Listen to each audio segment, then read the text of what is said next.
morning, all of you. My name is Son Singh Rajput from Model School SEMA. You are most welcome in Ditto Academy. Today we shall study about future tense, simple future tense, part 1. नमस्कार दोस्तों, आज हम future tense के जो प्रथम tense है simple future tense उसके बारे में पढ़ेंगे। और हमने जैसे कि डिटो एकेडमी में आपके लिए हमने पास्ट प्रेजेंट टेंस के जो टेंस थे उसके पास्ट टेंस के जो चारों टेंस थे उनके जो वीडियो बनाए हैं, और आज हम शुरू कर रहे हैं हमारा फ्यूचर टेंस। तो फ्यूचर टेंस का जो सबसे पहला जो टेंस आता है सिंपल फ्यूचर टेंस, उसके इंट्रोडक्शन और उसके यूजेस के बारे में पढ़ेंगे। तो शुरुआत करते हैं आज के हम इस कक्षा में कि इस टेंस का प्रयोग किस परिस्थिति में किया जाता है। To express an action that will take place in the future, यानी कि ऐसा कोई कार्य जो भविष्य में घटित होगा, यानी कि वो भविष्य में होगा, उसके लिए इस टेंस का प्रयोग किया जाता है। साथ ही इस टेंस का प्रयोग ऐसे कार्यों के लिए किया जाता है जो फ्यूचर टाइम में होंगे, और इस टेंस के हिंदी वाक्यों के पीछे गा, गे, गी इत्यादि शब्द आते हैं। यानी कि जैसे वह खेलेगा, वह जयपुर जाएगा, वह जयपुर से आएगा, वह नाचेगी, वह नाचेगा, इस तरीके से, यानी कि इन हिंदी वाक्यों के पीछे क्या आएगा, गा, गे, गी, यानी वो सेंटेंस किस में होंगे, अपने सिंपल फ्यूचर टेंस में होंगे। इसके साथ इसका जो स्ट्रक्चर है वो है, यानी कि इसका जो फॉर्मूला है subject plus will shall plus verb की फर्स्ट फॉर्म प्लस ऑब्जेक्ट, यानी कि इस टेंस में वर्ब की फर्स्ट फॉर्म का प्रयोग होगा, यानी कि सब्जेक्ट उसके बाद विल सेल प्लस वर्ब की फर्स्ट फॉर्म और ऑब्जेक्ट। अब हम देखते हैं कि शेल का प्रयोग किसके साथ होगा और विल का प्रयोग किसके साथ होगा इस टेंस के अंदर। देखो ये जो वर्ब्स है, यानी कि ये मॉडल्स में भी आती है, वहां पर कोई दूसरा रोल कार्य करता, लेकिन यहाँ पर इस टेंस की दृष्टि से हमें ये समझना है आई और वी के साथ शेल का प्रयोग होगा। ओके, और you, they, he, she, it, name of person और जो अदर जो प्लूरल सब्जेक्ट है उनके साथ किसका प्रयोग होगा, विल का प्रयोग होगा।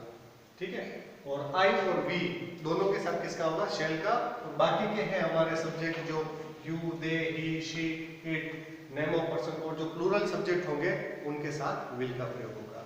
ओके, और इस टेंस के जो इंग्लिश सेंटेंस में निम्न टाइप एक्सप्रेसिव एडवर्ब्स आते हैं, यानी कि अगर एग्जाम में जो सेंटेंस आएंगे, ओके, उनमें कुछ ऐसे शब्द आएंगे, वो शब्द आएंगे तो हम पहचान जाएंगे कि इस सेंटेंस के अंदर सिंपल फ्यूचर टेंस का प्रयोग हुआ है। तो वो कौन से शब्द है, जैसे कि टुमारो, नेक्स्ट, नेक्स्ट के साथ अगर नेक्स्ट डे, डे में मतलब जैसे next Sunday, next Monday, next Tuesday ऐसे भी आ सकता है, नेक्स्ट डे भी आ सकता है। इसके साथ नेक्स्ट मंथ, मंथ में नेक्स्ट जुलाई, नेक्स्ट अगस्त, नेक्स्ट दिसंबर, इस तरीके से।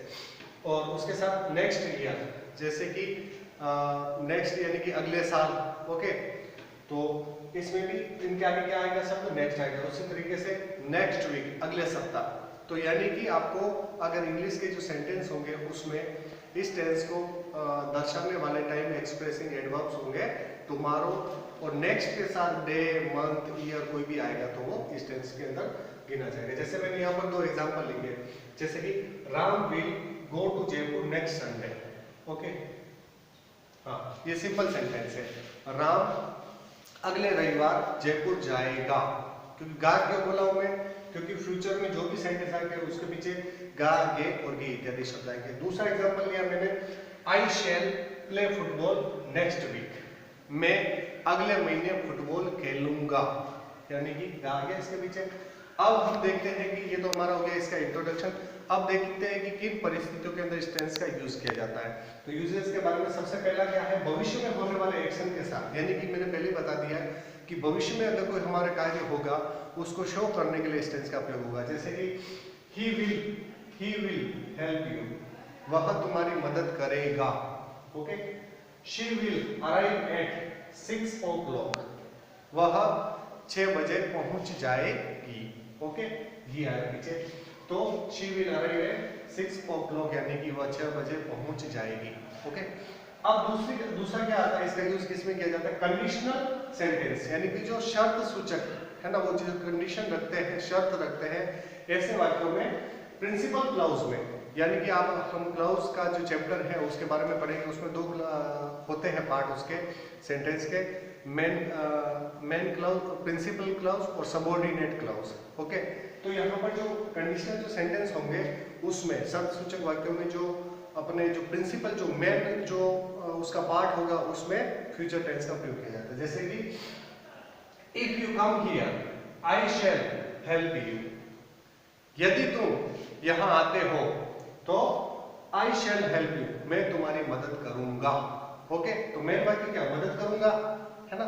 शर्त क्या रखी है, यदि तुम आते हो। ओके, तो ये कौन सा हो गया, सबऑर्डिनेट क्लाउज, और मेन क्लाउज क्या हो गया, आई शैल हेल्प यू, मैं तुम्हारी मदद करूंगा। दूसरा है व्हेन इट रेन्स, यानी कि जब वर्षा आएगी या जब वर्षा आती है, द प्लांट्स विल ग्रो, तो जो ये पौधे हैं वो उगेंगे या बढ़ेंगे।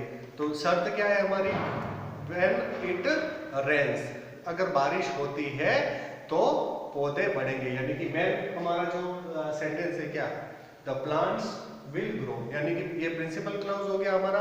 तो यहाँ पर किस टेंस का प्रयोग हुआ है, फ्यूचर टेंस का। इसके साथ ही अब जो नेक्स्ट हम आते हैं, यहाँ पर मैंने 4 जो फॉर्मूले लिखे, जो स्ट्रक्चर लिखे, उसमें हमेशा फ्यूचर टेंस को दर्शाने वाले सेंटेंस का प्रयोग होता है, यानी कि अगर सेंटेंस में ये अगर स्ट्रक्चर है तो वो ऐसे कार्यों को बताएगा जो भविष्य में घटित होंगे।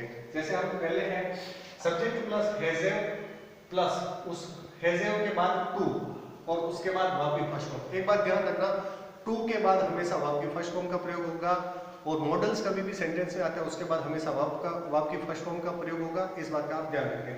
तो यहाँ पर subject plus has plus to plus verb की फर्स्ट फॉर्म। ओके, अब ये है I have to pay the fees, I have to pay the fees, इसका मतलब हुआ मुझे फीस जमा करवानी है, यानी कराई नहीं है लेकिन करवानी है, मतलब मैं भविष्य में फीस मुझे जमा करवानी है, मुझे ये कार्य करना है। ये हो गया पहला सेंटेंस, मैंने एग्जांपल लिखा।